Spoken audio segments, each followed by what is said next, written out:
வணக்கம் ஐயா, நான் விழுப்புரம் மாவட்டம் சித்தனி கிராமத்துலேருந்து பேசுகிறேன். காத்தாராயன் பேசுகிறேன். இயற்கை முறையில் மல்லிகைப்பூ சாகுபடி செய்ய முடியுமா?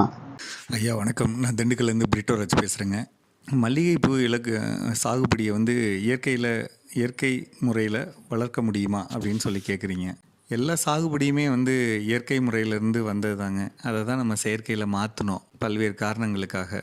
இப்போ நம்ம அதை திருப்பி இயற்கை கொண்டு போகணும்னு நினைக்கிறோம். ரொம்ப எளிமையானது அது. ஐயா, மல்லிகை சாகுபடி செய்ய ஏற்ற மண் எதுங்க ஐயா? பொதுவாக மல்லிகைப்பூ செடி களிமண் நிலங்கள்லேயும் மணல் சார்ந்த நிலங்கள்லேயும் நல்லா வளரக்கூடிய ஒரு செடி.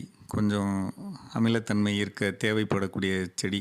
7 pHக்கு கீழே இருக்கணுங்க. அந்த மாதிரி மல்லிகை செடி நட்டு 6 மாதத்திற்கு என்ன ஊட்டச்சத்து கொடுக்கணும்? அந்த செடியை நல்லா வளர்க்குறதுக்கு ஆரம்பத்தில் அந்த 6 மாத காலத்திற்கு சிறப்பாக வளர்க்குறதுக்கு அதுக்கு தேவையான ஊட்டச்சத்துக்கள் வேணும். நம்ம என்ன செய்யலாம் அப்படின்னா, 2 விதமான சத்து பொருள்களை வச்சுக்கலாம். ஒன்று இயற்கை இடுபொருள்கள், இன்னொன்று உயிர் உரங்கள். இயற்கை இடுபொருள்கள்ங்கிறது நம்ம தொடர்ச்சியாக மேலே கொடுத்துக்கலாம். உயிர் உரங்கள்ங்கிறத நம்ம ஆரம்ப காலத்துலேருந்து ஒரு சீரான இடைவெளியில் நம்ம மல்லிகைக்கு கொடுக்கணும். மல்லிகை நடும்போது குழிக்குள்ளே என்ன போடணும்?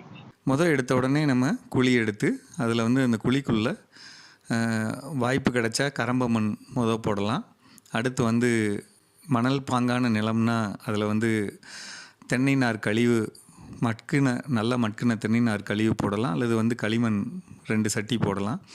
அதோட மண்புழு உரம் போட்டுட்டு அது கூட வேப்பம் புண்ணாக்கு, சூடோமோனாஸ், அது ஒரு குழிக்கு பவுடராக இருக்கும் பட்சத்தில் 10 கிராமும், லிக்விடாக இருக்கிறப்ப 5 கிராமும் 5 ml நம்ம கலந்து அதை நம்மளுடைய குழிக்குள்ளே நம்ம போட்டு வைக்கலாம்.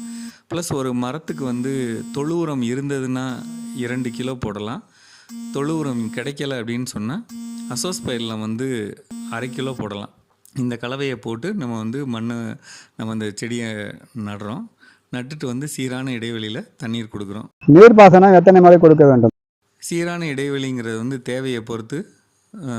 மணல் பாங்கான நிலம்னா 7 நாளைக்கு ஒரு முறையும், களிமண் பூமியாக இருந்ததுன்னா 13 நாள் 15 நாளைக்கு ஒரு தடவையும் நம்ம தண்ணி கொடுக்கலாம். ஆவரேஜாக 10 நாளைக்கு ஒரு தடவை தண்ணி கொடுக்கறது ரொம்ப நல்லது. அதிகமான தண்ணி கொடுக்கக்கூடாதுங்க.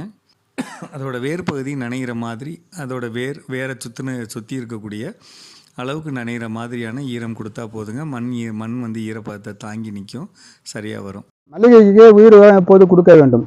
அடுத்து இது வளர்ந்து வரக்கூடிய காலங்களில் இதற்கு உயிர் உரங்கள் அப்படிங்கிறது அசோஸ்பைர்லமும் பாஸ்போபாக்டீரியாவும் மாதம் 1 முறை அல்லது மாதம் 2 முறை. மாதம் 1 முறை அப்படின்னா ஒரு செடிக்கு 1/4 கிலோ, குறைஞ்சபட்சம் 1/4 கிலோ கொடுக்கலாம்.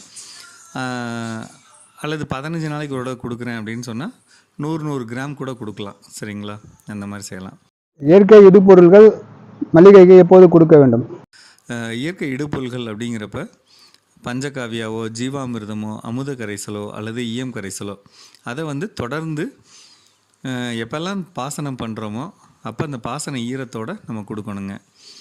ஒரு உதாரணமாக எடுத்துக்கிட்டோம்னா, ஜீவாமிர்தமோ அல்லது பஞ்சகாவியாவோ, ஈயம் கரைசலோ அது எப்படி கொடுக்கணும் அப்படின்னா, ஒரு 200 லிட்டர் ட்ரம்மில் முந்தின நாளே ஒரு பஞ்சகாவியாவோ ஈயம் கரைசலோ இருந்தால் ஒரு 1/2 லிட்டர் ஊற்றி கலந்து வச்சிடலாங்க. அடுத்த நாள் காலையில் இந்த 200 லிட்டரை எடுத்து ஒரு செடிக்கு 1 லிட்டர் அப்படிங்கிற விதத்தில் பாசனம் பண்ண நீரில் கலந்து விடலாம். சப்போஸ் ஜீவாமிர்தமாக இருந்ததுன்னா உத்தேசமாக 180 லிட்டரோட 220 லிட்டர் நம்ம கலந்துட்டு அந்த 20 லிட்டர் தண்ணி கரைசலை ஒவ்வொரு மரத்துக்கும் 1 லிட்டர் அப்படிங்கிற விதத்தில் கொடுக்கலாம். இந்த மாதிரி செய்கிறது ரொம்ப நல்ல பலன் தரும். ஏன்னா வாரம் 1 முறை நம்ம தண்ணி கொடுக்குறோம். நம்ம மிகச்சிறந்த அளவில் அதை கொடுக்கலாம். ரெண்டாவது வேரை நம்ம மூடி வைக்கலாம். அருகாமையில் இருக்கக்கூடிய களைச்செடிகளை எடுத்து உள்ளே போட்டு வைக்கலாம். அல்லது தென்னைங்கீத்துகளை போட்டு மூடி வைக்கலாம். அதிகமான வெயில் தாக்காமல் வச்சுக்கிறது நல்லது. நல்ல மூடாக்கு போட்டு வச்சுக்கலாம். இயற்கை இலைக்கரைசல் மல்லிகைக்கு தரலாமா?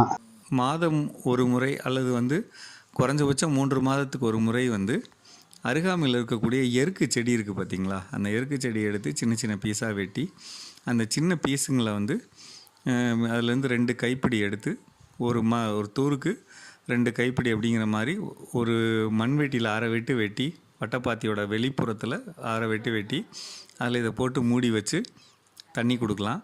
சப்போஸ் வந்து உங்களுக்கு அந்த அளவுக்கு எருக்கு கிடைக்கல அப்படின்னா 4-5 செடிக்கு ஒரு ஒரு ஒரு வட்டைப்பாத்தியில் அப்படி செய்யலாங்க. அல்லது வந்து ஒவ்வொன்றுலேயும் ஒரு கைப்பிடியாவது நம்ம போட்டு வச்சு தண்ணி கொடுக்கலாம். இது வந்து நிறைய நன்மை செய்யும். மல்லிகைக்கு புண்ணாக்கு கரைசல் கொடுக்கலாமா? எள்ளு புண்ணாக்கு கொடுக்கலாம். குறைஞ்சபட்சம் ஒரு குழிக்கு ஒரு செடிக்கு வந்து எள்ளு புண்ணாக்கும் வேப்ப புண்ணாக்கையும் கலந்து கூட கொடுக்கலாம். அது வந்து 3/4 கிலோ கொடுக்கலாம். அல்லது வந்து 3/4 கிலோ அரை கிலோ வேப்ப புண்ணாக்கும் 1 கிலோ எள்ளு புண்ணாக்கு அப்படி கூட கலந்து கொடுக்கலாம். நல்ல எஃபெக்ட் இருக்கும். பூ வந்த பிறகு என்ன பூச்சி மருந்தி பயன்படுத்தணும்? இதுக்கு அடுத்து பூ வந்ததுக்கப்புறம் நம்ம குறைஞ்சபட்சம் 20 நாளைக்கு ஒரு தடவை நம்ம வந்து வேப்பெண்ணெய் கரைசலோ அது வேப்பங்கொட்டை கரைசலோ நம்ம கொடுக்கலாம். வேறு எந்த விதமான இதுவும் தேவையில்லைங்க. கண்டிப்பாக இந்த நல்ல கசப்புத்தன்மை வாய்ந்த வேப்பெண்ணெயாக இருந்தால் ரொம்ப நல்லதுங்க. வேப்பங்கொட்டையுமே நல்ல தரமானதாக பார்த்து நம்ம இடித்து நம்ம அந்த வேப்பங்கொட்டை கரைசல் செஞ்சு கொடுக்கலாம். பூ வந்ததுக்கப்புறமே வந்து பொதுவாக ஜென்ரலாக வரக்கூடிய பிரச்சனை என்னென்னா பூ செவக்கிறது, பூவில் வந்து புழு வர்றது, பூவோட தூர் வந்து சிறுத்து போகிறது அல்லது கீழே உதிர்ந்து போகிறது, இதுதான் வந்து அல்லது பூ பெருக்கம் இல்லாமல் இருக்குது. இதுதான் வந்து பொதுவாக இருக்கக்கூடிய ஒரு நோயாக இருக்கும். இதுங்களை வந்து நம்ம இந்த வேப்பெண்ணெய் கரைசல் வேப்பங்கொட்டை கரைசல் கொடுத்தோம்னாலே சரியாக வரும். கீழே எருக்கு போட்டோம்னாலே சரியாக வந்துடும். சரிங்களா? அதனால் அதை பற்றி ஒன்றும் பெருசாக நம்ம வருத்தப்பட வேண்டியது இல்லைங்க. சாதாரண இதை செஞ்சாலே போதுங்க. மல்லிகைப்பூவில் வந்து அருமையான சாகுபடி எடுக்கலாம். மல்லிகையில் புழு இருந்தால் என்ன செய்யணும்? ரொம்ப மோசமான புழு வந்துடுச்சு, ரொம்ப மோசமான கண்டிஷனில் இருக்குது அப்படின்னு சொன்னால் அப்போ வேணால் நம்ம வந்து புழு கண்ணில் பார்த்தோம் அப்படின்னு சொன்னால் நம்ம வந்து பூண்டு பச்சை மிளகாய் கரைசல் நம்ம அது கொடுக்கலாம். தேவைப்பட்டால் அக்னி அஸ்திரம் கொடுக்கலாம். இது மட்டும் செஞ்சோம்னாலே சரியாக வரும். வேறு ஒன்றும் தேவையில்லை. கவாத்து எப்பொழுது செய்ய வேண்டும்? முறையாக கவனிச்சுக்கிட்டோம்னாலே போதும். அதில் வந்து வருஷத்துக்கு ஒரு தடவை கவாத்து பண்ணணுங்க. கவாத்துங்கிற மீனிங் என்னென்னா தேவையில்லாத வளர்ச்சி உள்ள ஒரு சில கிளைகள் இருக்கும். கீழேருந்து ஒரு கிளை அப்படியே ரோஜா பூ செடியெல்லாம் வரும் இல்லைங்களா? தேவையில்லாத ஒரு கிளை வரும். அந்த கிளையை தூக்கிடலாம். எக்ஸ்ட்ராவாக இருக்கக்கூடிய இலைகளோ அல்லது கிளைகளோ இருந்ததுன்னா அது காய்ந்து போனதோ அல்லது வந்து பழம் அதால் வந்து இப்போ உபயோகம் இல்லை அப்படிங்கிறதெல்லாம் நம்ம தனியாக எடுத்துடலாம். அப்படி செய்கிறது வந்து மிகச்சிறந்த பலன் தரும். அது வருஷம் ஒரு தடவை பண்ணிடலாங்க. அந்த இது பண்ணுற காலங்களில் கொஞ்சம் நல்ல இடுபொருள்கள் கொடுத்து வச்சுக்கிட்டோம்னா மல்லிகைப்பூவில் அருமையான சாகுபடி கொண்டு வரலாம். நன்றி. ஐயா, நாங்கள் கேட்ட கேள்விக்கு பதில் சொன்னதுக்கு மிக்க நன்றி. இதை பயன்படுத்தி நாங்கள் நல்ல மல்லிகையில் நல்ல சாகுபடி செய்வோம்.